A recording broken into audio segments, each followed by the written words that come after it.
গ্রামের একেবারে শেষ মাথায় একটি পুরনো আম গাছের ছায়ায় দাঁড়িয়ে আছে একটি জীর্ণ মাটির ঘর।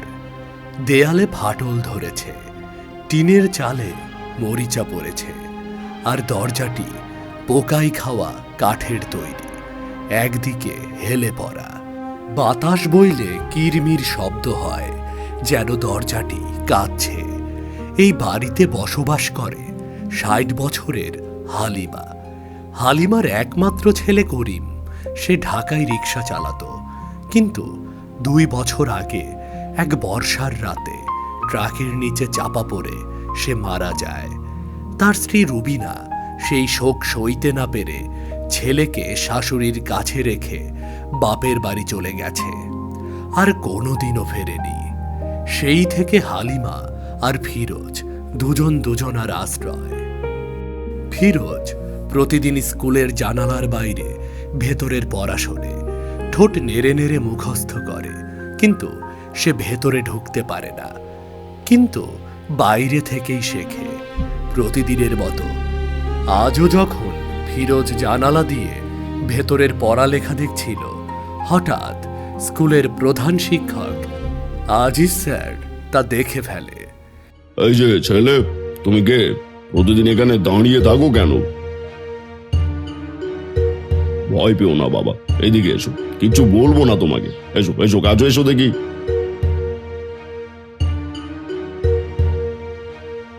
তোমার নাম কি বলো তো? ফিরোজ। ফিরোজ, বাহ, সুন্দর নাম তো। তা তোমার বাড়ি কোন দিকে? ওই দিকে স্যার, ওই আম গাছটার পাশে শেষ ঘরটা। ও, তাহলে তুমি হালিমা বুড়ির নাতি। তোমার বাবা? নেই, বাবা নেই আমার। আচ্ছা বাবা, একটা কথা বলবো, তুমি স্কুলে পড়ো না কেন? প্রতিদিন বাইরে দাঁড়িয়ে থাকো, ভেতরে আসো না কেন? দাদি বলেন টাকা নেই আমাদের, বই কেনার টাকা নেই, খাতা কেনার টাকা নেই, পড়ালেখা আমাদের জন্য না। শোনো ফিরোজ, আমি তোমাকে একটা কথা বলছি, মন দিয়ে শোনো। কাল থেকে তুমি ক্লাসে আসবে, ভেতরে গিয়ে বসবে, অন্য সবার সাথে পড়বে। বই খাতা আমি দেবো তোমাকে, কোনো টাকা লাগবে না। সত্যি বলছেন স্যার? আমাকে সত্যি পড়াবেন? আমি সত্যি স্কুলে আসতে পারবো? সত্যি বলছি বাবা, কাল সকালে চলে এসো, দেরি করো না যেন, আমি তোমার জন্য অপেক্ষা করব। আমি আসবো স্যার, অবশ্যই আসবো। কাল সকালে একদম ঠিক সময় চলে আসবো। এবার যাই, খুশির খবরটা দাদিকে দিই।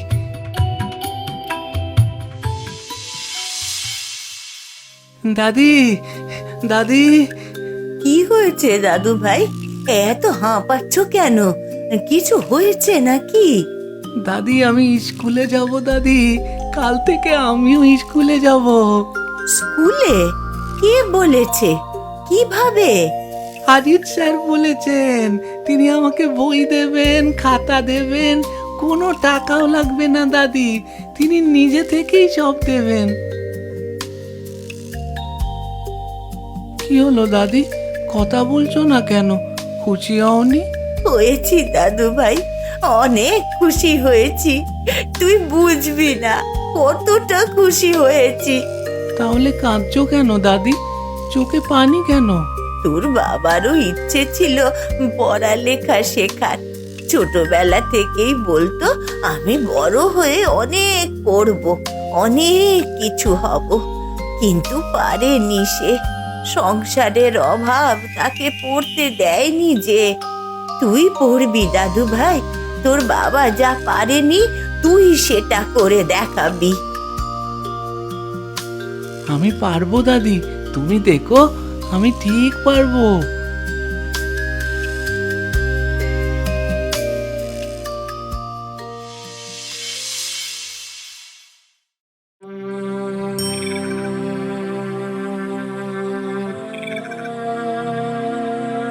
ওই দেখ, হালিমা বুড়ির নাতি না, ভিকিরির ছেলে স্কুলে আসছে।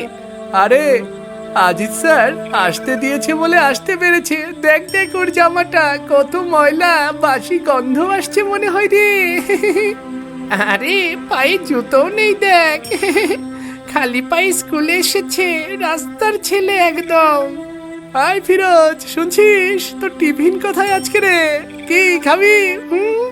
মাটি খাবি নাকি রে? কি খাবি? মাটি খাবি?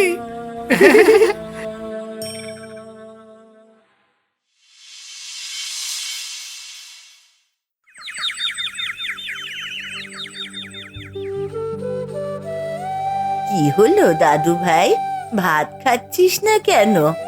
বাসি পান্তাগুলো কি নষ্ট হয়ে গেছে? না দাদি, ভাত ঠিক আছে, কিন্তু একটা কথা জিজ্ঞেস করব। কি কথা বল। দাদি, আমরা গরিব কেন?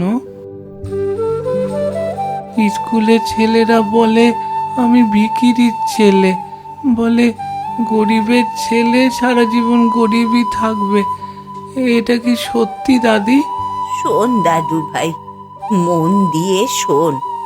গরিব হওয়া কোনো অপরাধ নয়, কোনো লজ্জার বিষয়ও নয়, কিন্তু গরিব থেকে যাওয়াটা অপরাধ।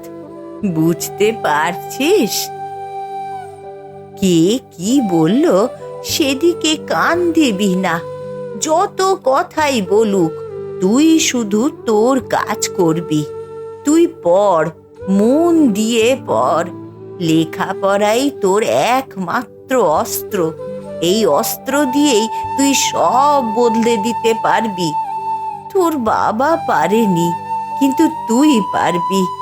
একদিন সব ঠিক হয়ে যাবে।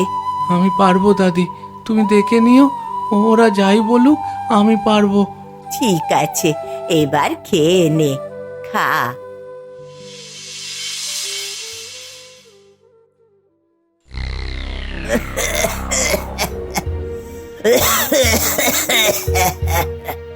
দাদি, দাদি, দাদি, তোমার কি হয়েছে? কেন এরম করছো দাদি?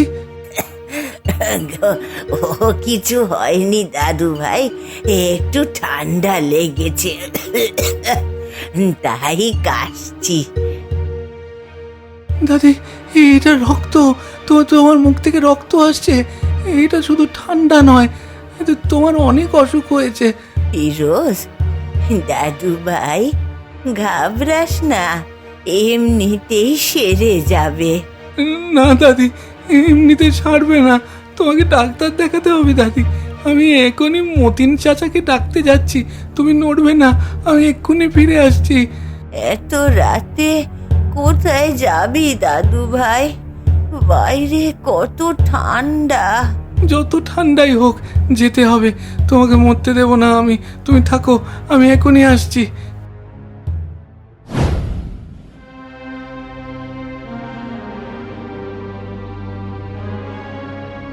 চাচা, মতিন চাচা, দরজা খোলো চাচা, দরজা খোলো, তাড়াতাড়ি ওঠো। দাদির অনেক অনেক অসুখ, তাড়াতাড়ি ওঠো। কি হয়েছে ফিরোজ? এত রাতে কি হয়েছে তোর দাদির? চাচা, দাদির মুখ থেকে রক্ত আসছে, অনেক অনেক রক্ত। এক্ষুনি হাসপাতালে নিয়ে যেতে হবে।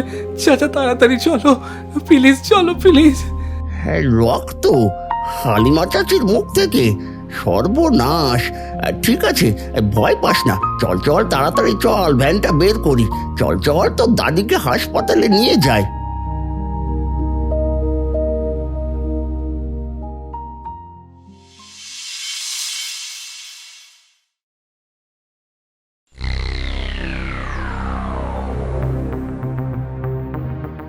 বৃদ্ধের ফুসফুসে মারাত্মক সংক্রমণ হয়েছে। অবস্থা বেশ খারাপ। এখনই চিকিৎসা শুরু করতে হবে। শক্তিশালী অ্যান্টিবায়োটিক লাগবে, সিরাপ লাগবে, সাথে পুষ্টিকর খাবার, ডিম, দুধ, মাছ, মাংস। নইলে অবস্থা আরো খারাপ হয়ে যাবে।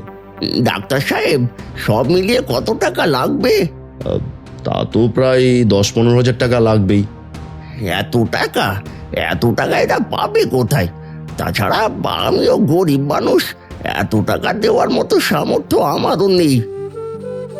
স্যার, আমার দাদিকে বাঁচান স্যার। হ্যাঁ, তুমি কে বাবা? স্যার, ওই বুড়ি আমার দাদি, উনি আমার সব। ওনাকে বাঁচান স্যার, আমি বড় হয়ে সব টাকা শোধ করে দেবো, একটি পয়সাও বাকি রাখবো না, কিন্তু এখন ওনাকে বাঁচান। তোমার নাম কি বলো তো? আমার নাম ফিরোজ। ফিরোজ, এদিকে এসো।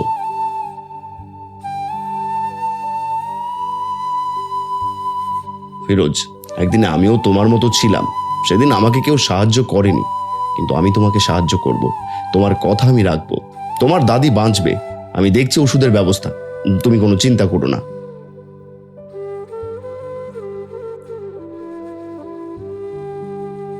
এগুলো নিয়ে গিয়ে সবকিছুর ব্যবস্থা করো। আর হ্যাঁ, ছেলেটাকে দেখে রেখো। আশা করছি ও একদিন আমার মতোই হবে। যাও বাবা, যাও।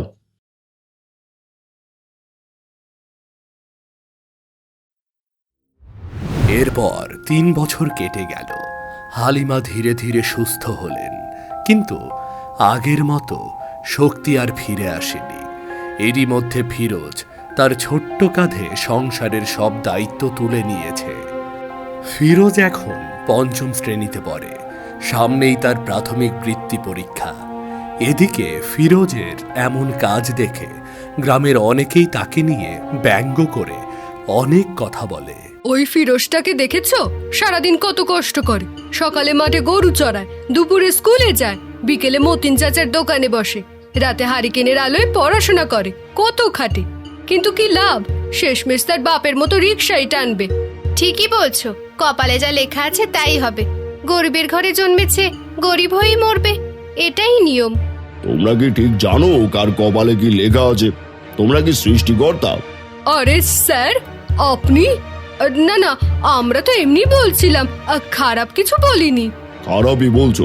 একটা ছেলে প্রাণপণ লড়াই করছে আর তোমরা তাকে ভাঙার চেষ্টা করছো। শোনো, এই ছেলের বুকের মধ্যে আগুন আছে। এই আগুন সহজে নেভে না। একদিন তোমরা নিজের চোখেই দেখবে এই ফিরোজ কত দূরে যাবে।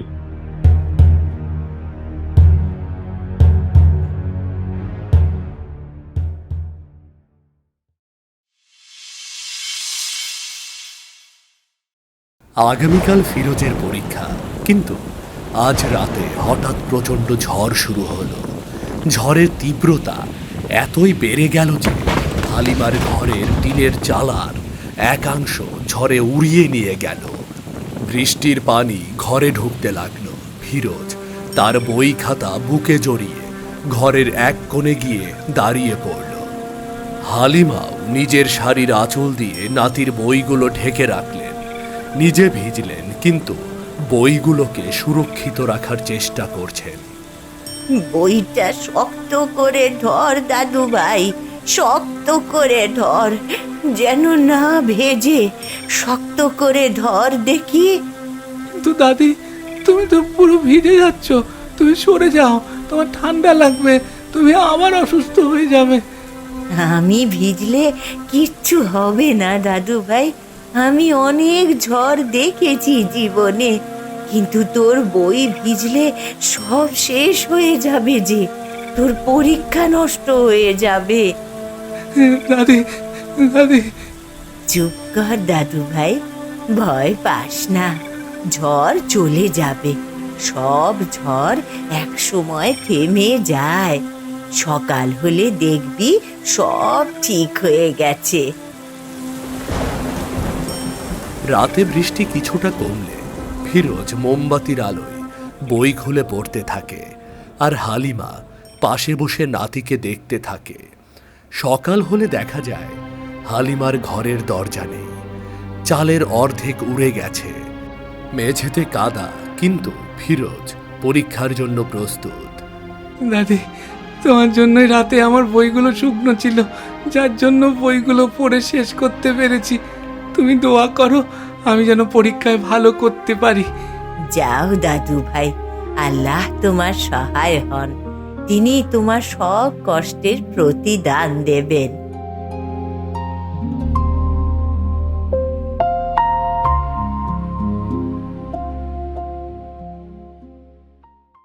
এর মধ্যে 1 মাস কেটে গেছে। দরজার জায়গায় এখন একটা পুরনো চটের বস্তা ঝুলছে। হালিমা কোনো মতে দাঁড়িয়ে বাড়ির উঠান ঝাড়ু দিচ্ছে। এমন সময় আজিজ স্যার হাতে একটি কাগজ নিয়ে দৌড়াতে দৌড়াতে হালিমার সামনে এসে দাঁড়ায়। হালিমা, হালিমা, একটা বড় খবর নিয়ে এসেছি। কি হয়েছে স্যার? ফিরোজের কিছু হয়েছে নাকি? সে কি ঠিক আছে? কি হয়েছে বলুন। কিছু হয়নি, সব হয়েছে। সবকিছু হয়ে গেছে হালিমা। তোমার নাতি ফিরোজ সে পুরো উপজেলায় প্রথম হয়েছে, বৃত্তি পেয়েছে। কি কি বললেন আপনি? আমি কি ঠিক শুনলাম? হ্যাঁ, ঠিকই শুনেছো। এই দেখো ফলাফলের কাগজ। ফিরোজ রোল নাম্বার 342, প্রথম স্থান। সম্পূর্ণ উপজেলায় সেই প্রথম সে বৃত্তি পেয়েছে। ইয়া আল্লাহ, ইয়া আল্লাহ, তুমি আমার কথা শুনেছো? কি হয়েছে হালিমা চাচি, কাঁদছো কেন? কোনো দুঃসংবাদ? না ভাই, দুঃসংবাদ নয়, এটা সুসংবাদ, সবচেয়ে বড় সুসংবাদ। ফিরোজ প্রাথমিক বৃত্তি পরীক্ষায় উপজেলায় প্রথম হয়েছে। হ্যাঁ সত্যি, মাশাল্লাহ, এ তো অসাধারণ খবর। আজ খুশিতে কাঁদতেও ভালো লাগছে। আমার আমার জীবনে এত কষ্ট দেখেছি। আমার করিম কত কষ্ট করেছে, কিছুই করতে পারেনি, কিন্তু আমার ফিরোজ পেরেছে, আমার নাতি পেরেছে। তোমার নাতি অনেক দূরে যাবে হালিমা, অনেক দূরে যাবে। ওর ভেতরে যে আগুন আছে সেই আগুন সাধারণ নয়। একদিন পুরো গ্রাম, পুরো উপজেলা ওর নাম জানবে। তখনই ফিরোজ মোরলের গরু চড়িয়ে বাড়িতে এসে দেখে বাড়িতে গ্রামের সবাই উপস্থিত হয়েছে। হালিমার চোখে পানি। ফিরোজ কিছুই বুঝে উঠতে পারছিল না। দাদি, এত মানুষ কেন? কিছু হয়েছে? তোর জন্য এসেছে দাদু ভাই, সবাই তোর জন্য এসেছে, তোর খবর শুনে এসেছে। দাদি আবার কাঁদছো কেন? কাঁদছো? কিছু হয়েছে? কাঁদছি না বাবা, এটা কান্না নয়, এটা হাসি, এটা যে সুখের কান্না।